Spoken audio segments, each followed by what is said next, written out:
Salah satu ciri khas Bali yang menarik perhatian adalah bangunan bertumpang tinggi, seperti pagoda. Bangunan suci yang disebut Meru ini menjadi ciri khas arsitektur Bali. Bagaimana sejarah keberadaan Meru di Bali akan diulas lengkap Bali Story berikut ini. Namun sebelumnya, sudahkah Anda subscribe channel ini? Jika belum, ayo subscribe sekarang. Partisipasi Anda akan sangat membantu pengembangan channel ini. Jangan di-skip video ini agar informasi yang Anda dapatkan menjadi utuh. Bangunan Meru merupakan salah satu pelinggih utama dalam suatu pura. Meru merupakan bangunan yang sangat suci, sehingga ditempatkan di bagian paling utama dari sebuah pura. Bentuknya sangat megah dan agung. Konsep bangunan Meru diperkenalkan pertama kali di Bali oleh Empu Kuturan. Empu Kuturan adalah seorang pendeta berasal dari tanah Jawa. Merupakan tokoh yang berjasa menyusun tatanan masyarakat Bali Dwipa hingga seperti sekarang. Menurut lontar tutur Kuturan, bentuk Meru yang pertama kali dikenalkan sekitar abad ke-11 adalah Meru Tumpang Tiga. Bentuk ini terkait pemujaan Trimurti, ditempatkan di Pura Kahyangan Jagat. Lalu apa makna Meru? Meru adalah nama gunung di Swargaloka, salah satu puncaknya bernama Kailas, tempat bersemayam Batara Siwa. Gunung tersebut lalu diturunkan ke dunia menjadi Gunung Himalaya di India, Gunung Mahameru di Jawa, dan Gunung Agung di Bali. Untuk keperluan pemujaan gunung suci tersebut dibuatkan replika dalam bentuk Meru.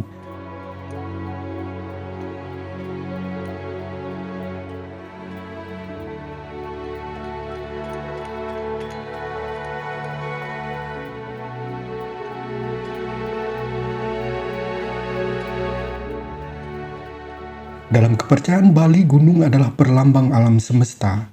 Sebagai stana para dewata, Meru sebagai simbolis gunung juga diuraikan dalam lontar Tantu Pagelaran, Kekawin Dharma Sunia, dan Usana Bali. Meru berfungsi sebagai tempat pemujaan para dewa atau diistilahkan dewa pratista, sehingga Meru berada pada tempat pemujaan di halaman utama pura. Dalam lontar Andabuana disebutkan Meru berasal dari kata me yang berarti meme atau ibu, dan ru berarti guru atau bapak. Ibu dalam konteks ini mengandung pengertian ibu pertiwi, yaitu unsur pradana tatwa, dan bapak mengandung makna aji atau akasa, yaitu unsur purusa tatwa. Bersatunya pradana dan purusa menjadi kekuatan yang maha besar, sumber segala yang ada di bumi. Inilah kemudian menjadi landasan yang menjadikan Meru sebagai tempat pemujaan roh suci leluhur atau diistilahkan Atma Pratista. Menurut almarhum Inyoman Glebet, pakar arsitektur Bali, bangunan Meru dapat dilihat peruntukannya kepada siapa melalui ukirannya. Ukiran Dewi menunjukkan Meru diperuntukkan bagi petani. Memuja Dewi Sri, unsur air. Ukiran dewa berarti Meru diperuntukkan dewa-dewa. Ukiran binatang berarti Meru diperuntukkan leluhur, dan ukiran tokoh wayang juga menunjukkan Meru diperuntukkan memuja leluhur.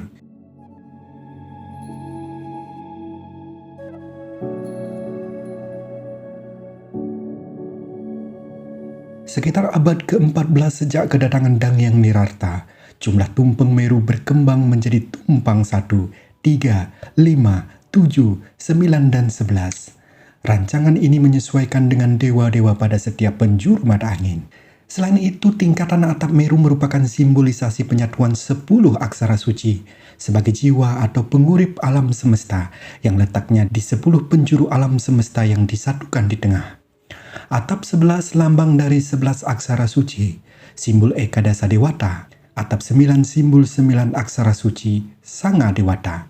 Atap 7 lambang 7 aksara suci, simbol Sapta Dewata.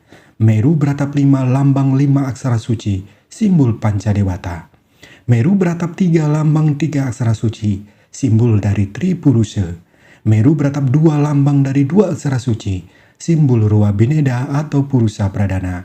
Sedangkan Meru beratap 1 lambang dari panunggalan seluruh aksara menjadi Om, simbol Sang Yang Tunggal. Mengapa tumpang Meru selalu ganjil?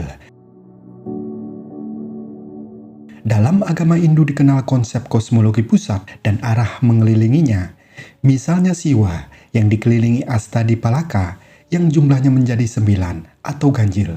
Nawasanga, satu inti petak dikelilingi 8 petak atau 33 tingkatan dalam catra stupa Buddhisme.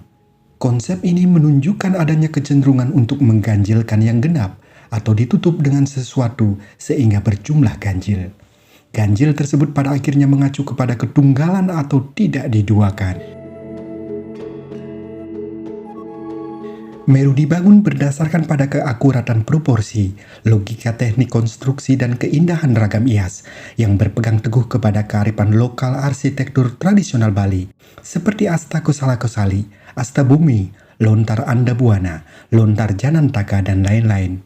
Ciri umum bangunan Meru adalah bentuk bangunan dasarnya segi empat, dapat dibedakan menjadi 3 bagian, kaki berupa bebaturan, badan sebagai ruang pemujaan, dan kepala berupa atap.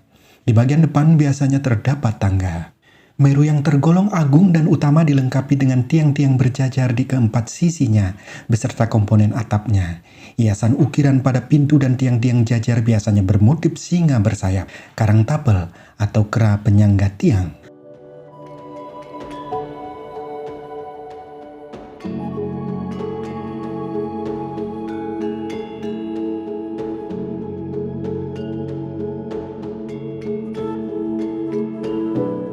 Atapnya selalu bertingkat ganjil dan menggunakan struktur kayu.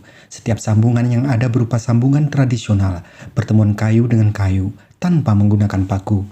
Atapnya menggunakan bahan penutup berupa ijuk yang saling diikat. Konstruksi tumpang di mana rangka tiang-tiang pada masing-masing segmen tingkatan menumpu pada titi mama, berupa balok melintang tumpuan tiang di atasnya.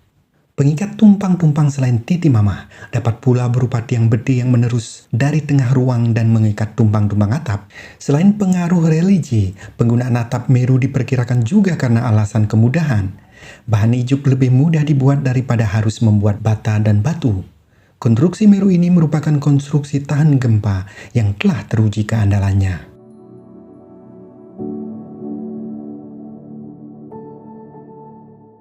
Itulah ulasan mengenai sejarah keberadaan Meru di Bali. Semoga bermanfaat dan nantikan video-video berikutnya.